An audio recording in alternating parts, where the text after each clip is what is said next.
Pelatihan AA kita sekarang adalah pembuatan media e-learning atau pembelajaran elektronik. Apa itu pembelajaran atau learning? Berdasarkan Permendikbud nomor 3 tahun 2020, pembelajaran adalah proses interaksi. Jadi penekanan di sini adalah interaksi mahasiswa dengan dosen dan sumber belajar pada suatu lingkungan belajar. Jadi kalau belum ada interaksi, belum dikatakan pembelajaran. Jadi interaksi di sini bisa mahasiswa dengan mahasiswa, mahasiswa dengan dosen, dan mahasiswa dengan sumber belajar.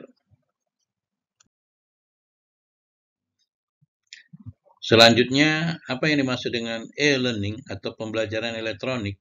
Berdasarkan Permendikbud nomor 109 tahun 2013 pasal 1 ayat 4, pembelajaran elektronik adalah pembelajaran yang memanfaatkan paket informasi berbasis teknologi informasi dan komunikasi atau TIK untuk kepentingan pembelajaran yang dapat diakses oleh peserta didik kapan saja dan di mana saja. Jadi di sini adalah pembelajaran elektronik ini menekankan kepada fleksibilitas sehingga mahasiswa bisa belajar kapan saja dan di mana saja. Jadi tidak terbatas tempat dan waktu. Untuk bisa mahasiswa belajar di mana saja dan kapan saja, maka diperlukan adalah teknologi informasi dan komunikasi atau TIK. Jadi media elektronik adalah media yang menggunakan elektronik untuk mengakses kontennya. Jadi untuk mengakses konten kita bisa pakai Learning Management System atau LMS, bisa pakai WhatsApp, bisa pakai video, YouTube, ya, dan lain sebagainya. Fungsi media e-learning atau pembelajaran elektronik fungsinya adalah untuk meningkatkan gairah belajar dengan terciptanya interaksi antara dosen dengan mahasiswa dan antara mahasiswa serta dengan materi pembelajaran. Jadi dengan menggunakan media elektronik, suasana belajar menjadi lebih hidup. Misalnya kalau kita memberikan kuis pakai Kahoot atau pakai Mentimeter, ya, sehingga kuisnya itu membuat hidup suasana kelas dan bermain sambil belajar, ya. Jadi kuisnya ada bentuk game, ya, bentuk game. Atau kita bisa mengembangkan juga video interaktif, ya, sehingga mahasiswa bisa self learning atau belajar mandiri dan self assessment atau asesmen mandiri. Media e-learning ini digunakan untuk membantu, ya, meningkatkan kualitas pembelajaran. Di samping juga efisiensi di dalam pembelajaran.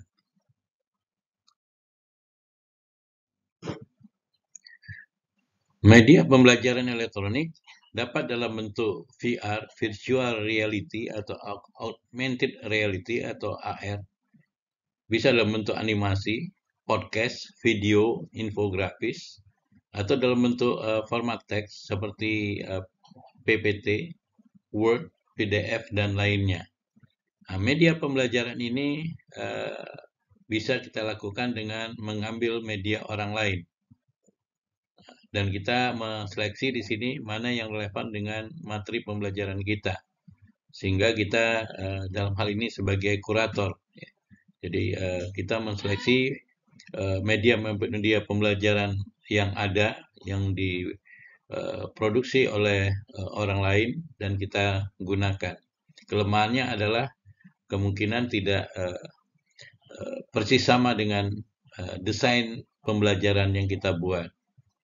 Dan yang kedua bisa produksi sendiri, ya, produksi sendiri. Jadi yang pertama itu by utilization, ya. Sementara yang kedua kita produksi sendiri by design. Ya. Produksi sendiri ini bisa menggunakan production house yang dimiliki oleh universitas sehingga kualitas pembuatan media pembelajarannya lebih bagus, atau bisa juga dibuat sendiri. Jadi kalau dibuat sendiri ya kelemahannya mungkin kita tidak profesional sehingga hasilnya tidak eh, optimal ya, optimal.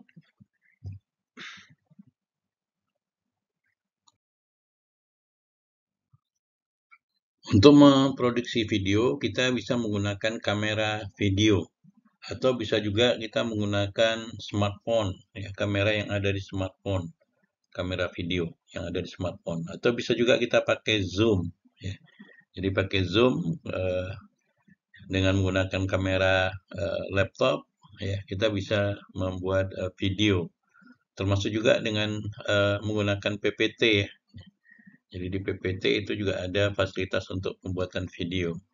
Sedangkan untuk editing videonya kita bisa menggunakan aplikasi Premiere Pro atau KineMaster, InShot, iMovie, Filmora, Sony Vegas Pro atau Viva Video dan banyak lainnya. Dan masing-masing aplikasi ini memiliki keunggulan dan kelemahan. Seperti Premiere Pro, Premiere Pro ini kualitas pembuatan videonya akan lebih bagus, tapi memerlukan waktu yang cukup lama di editingnya.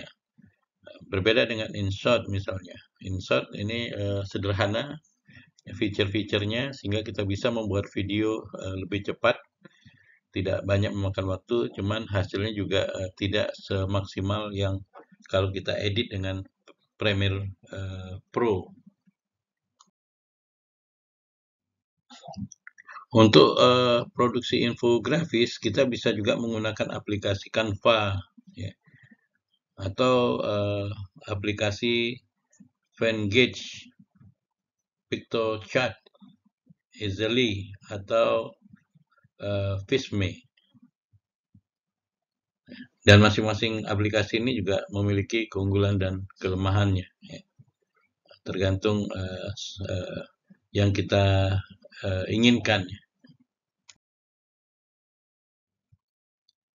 Untuk produksi animasi, kita bisa menggunakan aplikasi Movely, Powtoon, Xpli, Go Animate, atau Video Explainers, ya.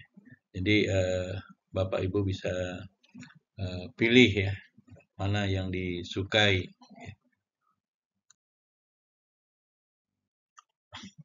Sedangkan untuk asesmen, kita juga bisa menggunakan pembuatan asesmennya dengan menggunakan media elektronik, menggunakan aplikasi Kahoot, Mentimeter, Edpuzzle, Socrative, Slido, atau juga bisa menggunakan LMS atau Google Form. Jadi dan masing-masingnya juga di sini memiliki keunggulan dan kelemahan. Jadi kalau bisa ya mungkin bisa kita kombinasikan antara beberapa aplikasi ini supaya lebih menarik.